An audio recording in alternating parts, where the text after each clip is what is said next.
Bom, vamos falar agora sobre variáveis aleatórias.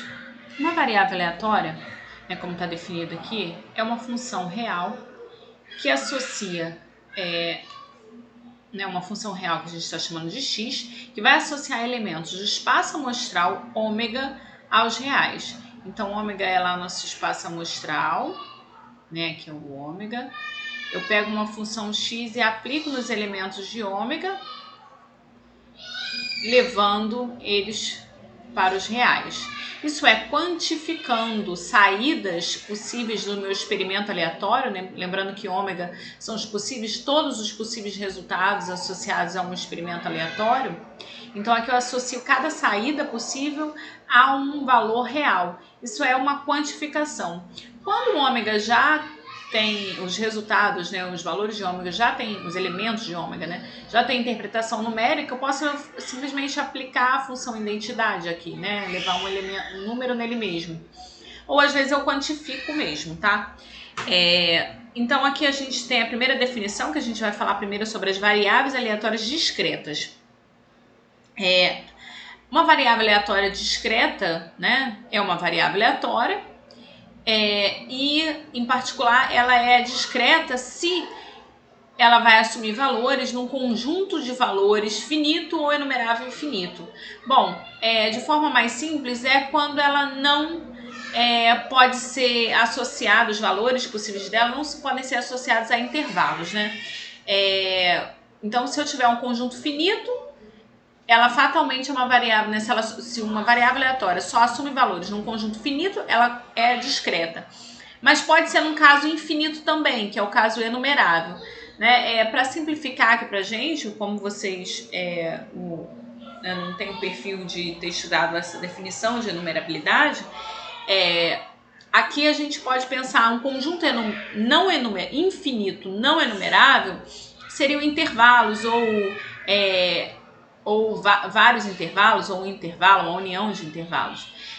E o contrário não seriam intervalos. Então, pensa nos números naturais, eles são enumeráveis. Então, eu posso ter uma variável que assume valores no conjunto 0, 1, 2, até o infinito, que ela ainda assim ela é discreta,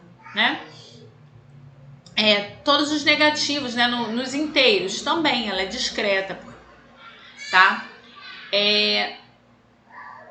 Bom, então o primeiro exemplo que vai surgir aqui pra gente é: suponha dois lançamentos de uma moeda.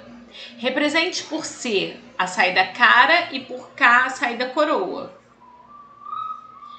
Então, o espaço amostral ômega, ele é formado pelos elementos CC, quando sai cara cara, cara coroa, coroa cara, coroa coroa. São os possíveis resultados em dois lançamentos de uma moeda.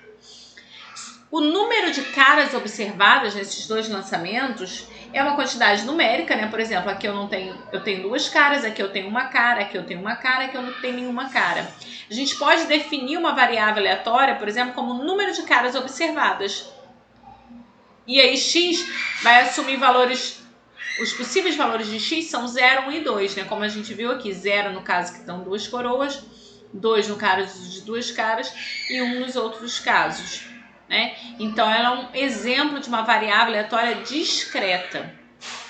E a gente está quantificando aqui saídas do espaço amostral e levando nos reais. Associada a uma variável aleatória discreta, nós temos a função de probabilidade, que a gente vai escrever aqui como FP. Então, uma função, P, que atribui a cada valor possível da variável aleatória discreta x a sua probabilidade, é chamada de função de probabilidade de x.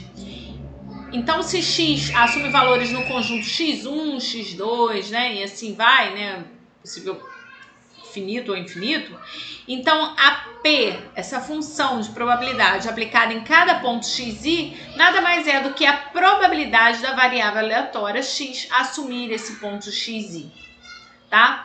E aqui a gente tem a definição, como que a gente vai calcular isso olhando para o espaço amostral. Olhando para o espaço amostral, o que eu vou fazer é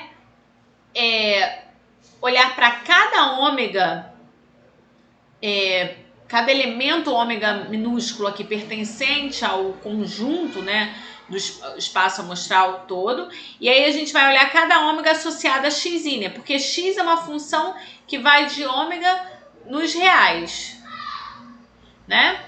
E aqui eu tenho elementos ômega minúsculo, né? E aí aqui eu associo x de ômega, que são os meus xis, né? Para cada ômega aqui eu tenho um xi.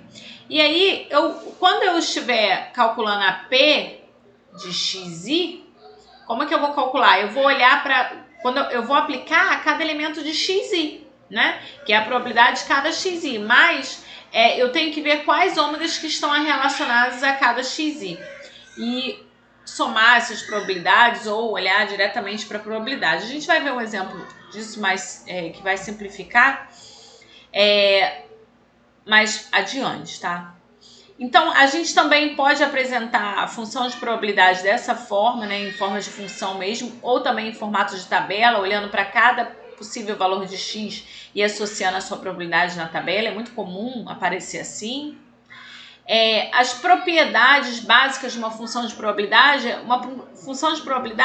ela satisfaz a duas condições. Ela é sempre um valor entre 0 e 1, claro, ela é uma probabilidade é sempre um número entre 0 e 1. Então, é sempre um valor entre 0 e 1. E a soma de cada uma das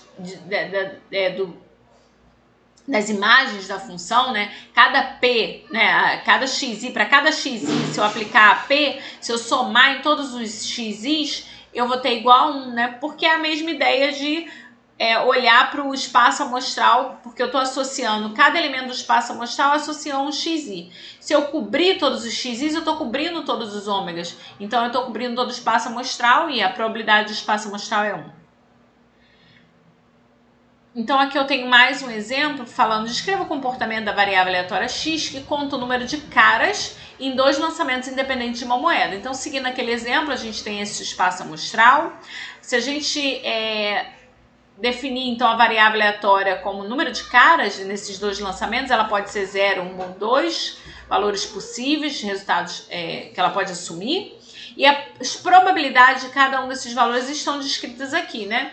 E aí, como é que a gente achou, né, essas probabilidades? A P no ponto 0 é a probabilidade de x assumir o valor 0.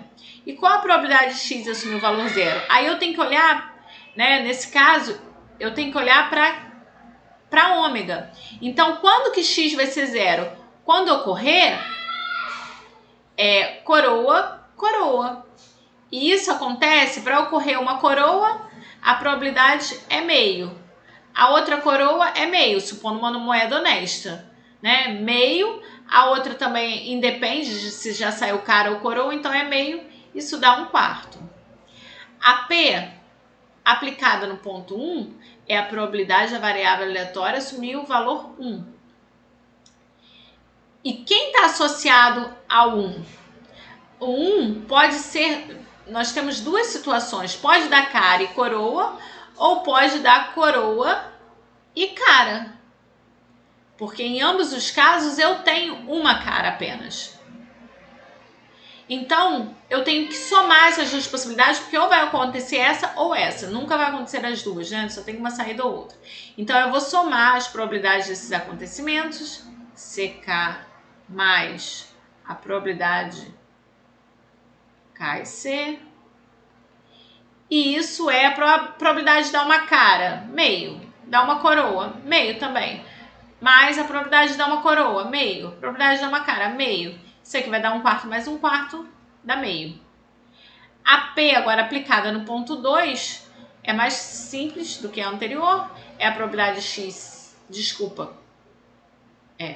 a probabilidade de x igual a 2. Isso só vai ocorrer quando acontecer cara a cara. E cara a cara é meio vezes meio, que dá 1/4. Então, a gente viu cada uma das probabilidades, e se a gente olhar aqui, né, essa função de probabilidade satisfaz as condições que a gente viu? Satisfaz. Se a gente somar essas 3 probabilidades, dá igual a 1, e todas elas são valores entre 0 e 1. Tá? Então, a gente fica por aqui.